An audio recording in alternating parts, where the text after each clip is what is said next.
double L. So ngayon, tuturuan ko kayo kung paano magluto ang isang sayoto. Charot.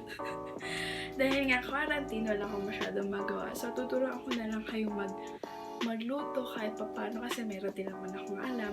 So gusto ko lang i-share yung knowledge ko sa inyo. Tsaka huwag niyo po ako i-bash. Please bear with me kasi I'm not professional. I'm just, hindi na ako mag-English. Basta, tuturo ako kayo. Pakinig na lang kayo dyan. Ito naman, huwag na kayo mag-bash. Kayo naman. Tayo na nga lang nandito. Mag-bash pa kayo. So, ayun. Tunghayan nyo ang aking pagluluto. Alam mo talaga. Marami pa po susunod. So, enjoy! See you!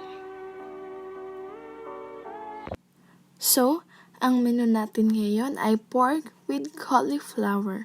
Mostly kasi beef yung gamit dito tsaka broccoli dahil nga quarantine ngayon, magtitipid muna tayo. So, tara na't magluto! So, ayun, kailangan muna natin maghugas ng kamay bago ang lahat. Wash, wash, wash. 3 times a day. Charot.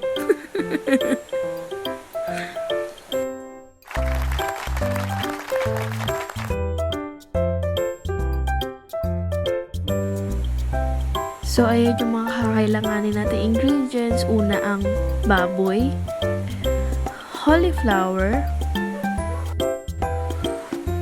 sibuyas, bawang, luya, toyo, asukal, oyster sauce. Hindi po yan sponsor. And don't forget the salt and pepper. Open na natin ang ating kalan, painitin ng pan. Pag mainit na yung kawali, lagyan na natin ng oil. Tapos, painitin din natin yung oil.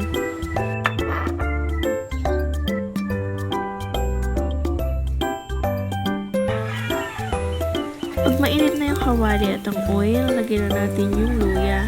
Tapos, lutuin lang natin ng saglit.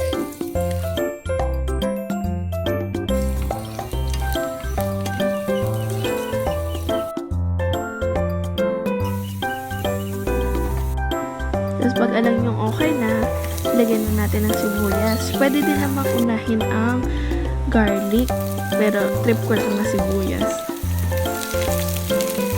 By the way, kung may narinig kayong manok or hindi, hayaan nyo na lang, masyado kasi maingay dito sa amin kasi merong bukid dito sa likod namin.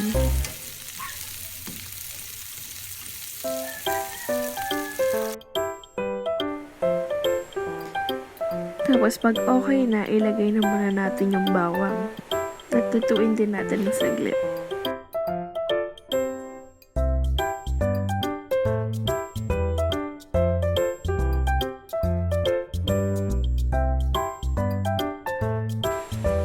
Hindi ko rin alam kung bakit ako halo ng halo, pero okay na naman kahit hindi nyo masyadong haluin.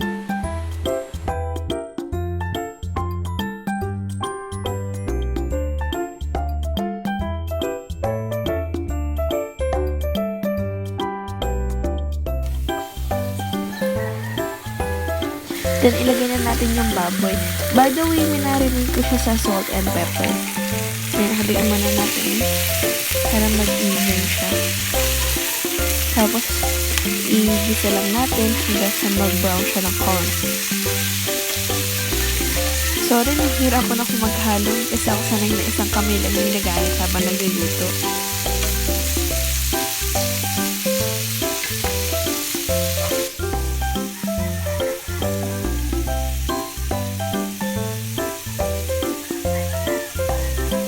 Tapos pag medyo brown na siya, lagyan naman natin ng toyo.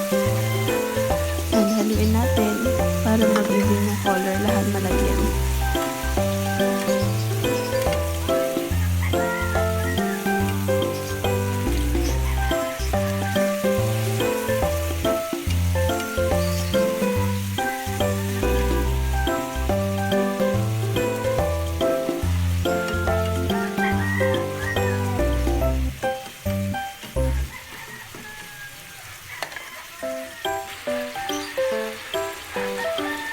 Pag medyo naiiga na yung toyo, lagyan naman natin ng tubig at hayaan po natin lumambot yung baboy.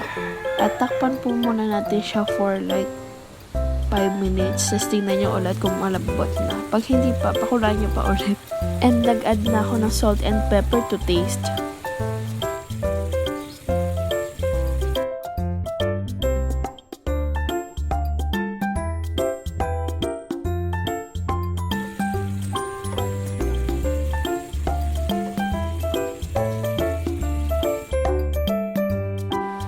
After ilang minutes, nilagyan ko siya ng sugar. Depende sa inyo kung gaano kadami. Kung gusto niyo mas matamis, dagdagan nyo pa.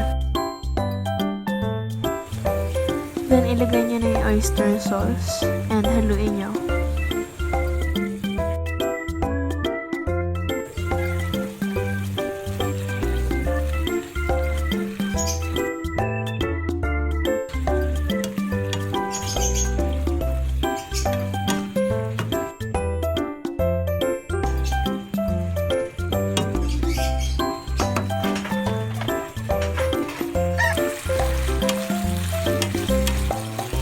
Then, pag malambot na yung meat, ilagay naman natin yung cauliflower. Saglit lang natin siya lutuin kasi ayaw natin ma-overcook yung gulay. Para mas crunchy, mas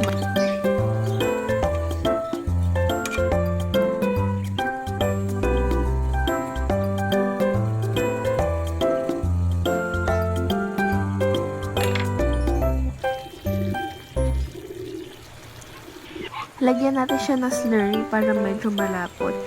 Ang slurry ay mixture of cornstarch and water.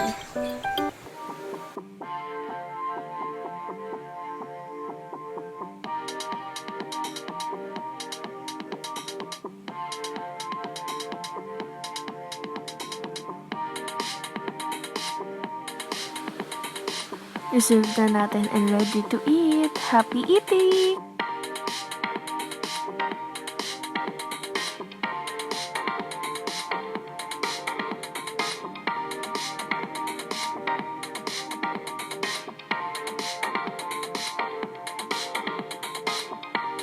Sana may natutunan po kayo. Like, comment down below, and also subscribe to my channel. Click the bell button to keep you notified. Thank you for watching. See you in my next vlog. Bye!